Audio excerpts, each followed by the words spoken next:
I'm Richard Brody. I'm a film critic at The New Yorker, and these are the films that should have been the nominees for Best Picture at the Oscars. There are four that I want to talk about, starting with All Dirt Road's Taste of Salt, the first feature by Raven Jackson.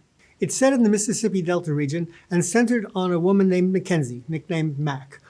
And then many things happen that I wouldn't dare mention because they're spoilers and they're fascinating and deeply moving. Above all, the film is a mighty melodrama of love as renunciation, love as sacrifice.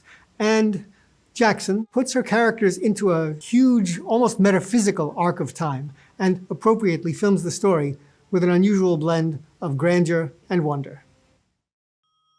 Next up is Passages. It's perhaps the most international of the year's international features.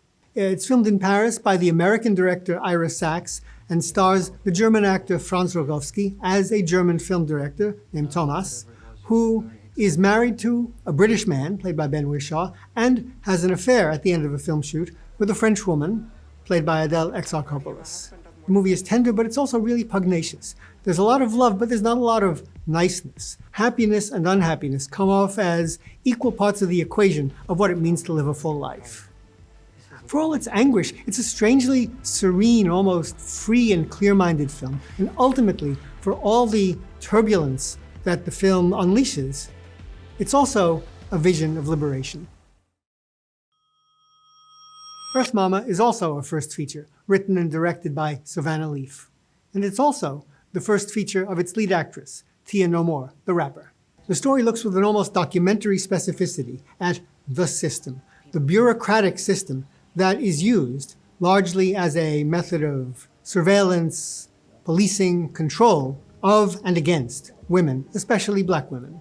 And it's also the story of Gia, in effect, taking back control of language itself. She works at a photo studio, and she makes use of that studio in off hours to bear witness to the experience of the foster care system. But for all its clear-eyed political perspective, it's also very much a story of mother love and of family.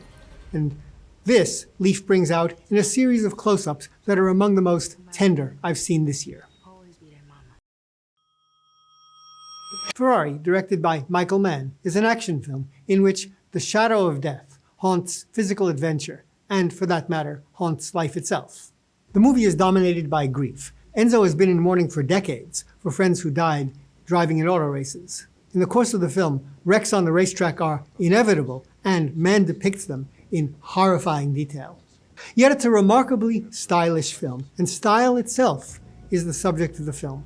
Enzo cuts a very graceful figure, and his sense of style is no mere ornamental elegance. It's the ability to confront, with his head held high, a confrontation with death, with destruction, with ruin, with danger, and to do so with an imperturbable sense of purpose. It turns out that marriage itself offers dangers just as great. I'd be remiss if I didn't give a shout out to one of my favorite films of the year, Civic, a short film directed by Dwayne LeBlanc. It's the story of a young man who returns after years of absence to his old neighborhood of South Central Los Angeles. And the movie is filmed entirely within his car.